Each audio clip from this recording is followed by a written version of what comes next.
جو میں آج اس مبارک مقام سے دینا چاہتا ہوں وہ پیغام بہت اہم ہے۔ یہ پیغام صرف آپ کے لیے نہیں بلکہ ہمارے ملک کے تمام ان طلباء کے لیے ہے جو کسی بھی ادارے میں علوم شرعیہ کو حاصل کر رہے ہیں۔ یاد رکھیں، اس دین کا جو تصور ہے وہ امت کا تصور ہے۔ ہمارا اور آپ کا جو تعلق ہے وہ امت کا تعلق ہے۔ ہم سب کو ان تمام چیزوں سے اجتناب کرنا ہے جن کے ذریعے امت میں کسی بھی طرح تفرقہ ہو اور انتشار پھیلے۔ اب کسی بھی طرح کی عصبیت ہمارے اندر نہ آئے۔ اللہ کے نبی صلی اللہ علیہ وسلم کی جب بعثت ہوئی تو الگ الگ قسم کی عصبیتیں موجود تھیں۔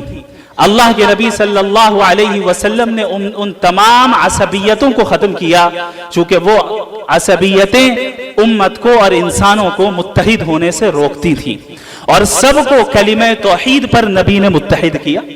اوس اور خزرج، آپ حضرات مجھ سے زیادہ جانتے ہیں کہ یثرب میں یہ جو دو قبیلے تھے آپس میں کس طرح لڑتے تھے، آپس میں ایک دوسرے کے خلاف کس طرح سازشیں کرتے تھے، لیکن اللہ کے نبی صلی اللہ علیہ وسلم نے قبائلی عصبیت کو ختم کیا اور کلمہ توحید پر ساری امت کو اور اہل یثرب کو متحد کیا۔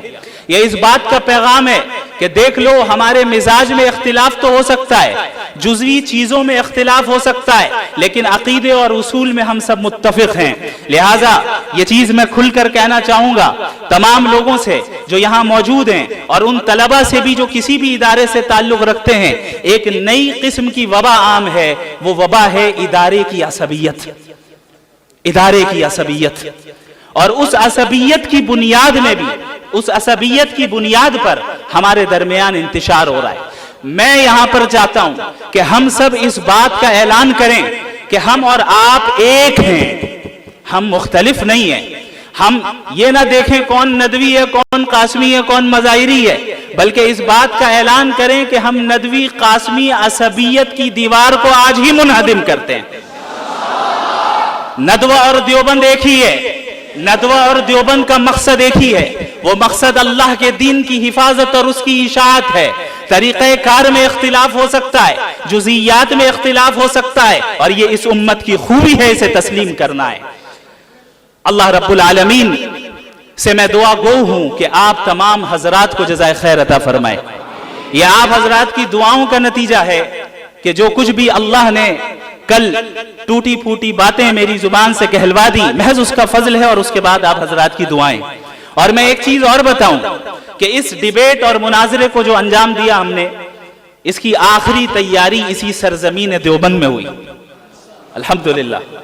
اور جو بھی ہمیں کامیابی حاصل ہوئی، اللہ کا فضل، آپ حضرات کی دعائیں، اور بالخصوص حضرت مفتی یاسر ندیم الواجدی دامت برکاتہم العالیہ کی توجہ خاص اور ان کی تربیت کا نتیجہ رہا کہ ہم اس مرحلے سے کامیابی کے ساتھ گزر گئے۔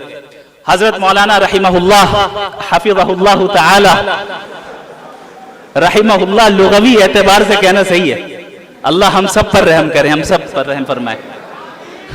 حضرت مولانا حفظہ اللہ تعالی سے میں نے، جو ہمارے وہ شخص تھے جن کے ساتھ مناظرہ ہوا، جب میں نے یہ ارادہ کیا کہ انہیں اس مناظرے کی دعوت دینی چاہیے، تو سب سے پہلے میں نے جنہیں فون کیا وہ مفتی صاحب تھے، اور مفتی یاسر ندیم الواجدی صاحب سے میں نے مشورہ کیا اور ان سے پوچھا کہ حضرت آپ کی کیا رائے ہے، کیا یہ قدم اٹھانا چاہیے یا نہیں؟ حضرت نے ہمت افزائی کی اور اجازت دی کہ آپ ضرور یہ کام کریں، انشاءاللہ خیر ہوگا۔ اور اس وقت سے لے کر ابھی تک مسلسل حضرت نے میرا تعاون کیا اور میری مدد کی۔ جو فکر میں ندوۃ العلماء سے لے کر آیا تھا کہ مغربی تہذیب کے خلاف کام کرنا ہے، اور حضرت مولانا ابو الحسن علی ندوی رحمہ اللہ کی تحریروں سے جو فکر مجھے حاصل ہوئی، کیونکہ آپ سب کو معلوم ہونا چاہیے کہ حضرت مولانا علی میاں ندوی رحمہ اللہ اکثر مغربی تہذیب کے خلاف لکھتے تھے، اور اکثر یہ کہتے تھے کہ اس زمانے کا سب سے بڑا فتنہ ہے، اس کا مقابلہ کرنا چاہیے. یہاں تک کہ انہوں نے یہ جملہ کہا کہ مجھے یقین ہے کہ اگر آج ابو حنیفہ زندہ ہوتے، امام مالک زندہ ہوتے، امام شافعی زندہ ہوتے، امام احمد بن حنبل رحمہم اللہ اجمعین زندہ ہوتے، تو تھوڑی دیر کے لیے شاید فقہ کی تدوین کو بھی روک دیتے اور مغربی تہذیب کے رد پہ لگ جاتے.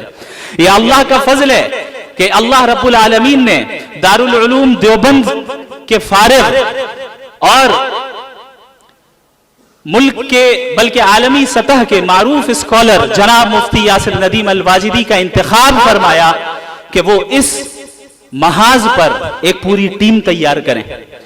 لہذا ندوۃ العلماء سے فراغت کے بعد میں نے حضرت مفتی صاحب کے پاس تحافظ الملاحدہ کا کورس کیا، اور یہ جو 2 سالہ کورس تھا، در حقیقت اس کورس کے ذریعے سے ہی راستے ہموار ہوئے اور مجھے پتا چلا کہ جو فکر میرے اندر ہے اس کو عملی جامہ کیسے پہنانا ہے. اللہ رب العالمین انہیں جزائے خیر عطا فرمائے. میں اکثر کہتا ہوں کہ حضرت کا احسان میرے اوپر اتنا زیادہ ہے کہ جس طریقے سے امام ابو یوسف کے لیے ابو حنیفہ تھے، جس طریقے سے ابن قیم کے لیے ابن تیمیہ تھے، ٹھیک اسی طریقے سے میرے لیے حضرت مفتی یاسر ندیم الواجدی دامت برکاتہم العالیہ ہیں.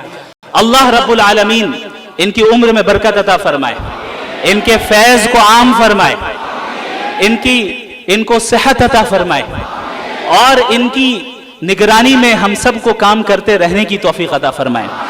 کچھ دنوں سے میں یہ سوچ رہا تھا کہ آخر کیا وجہ ہے کہ ان صاحب کے ساتھ مناظرہ کرنے کے لیے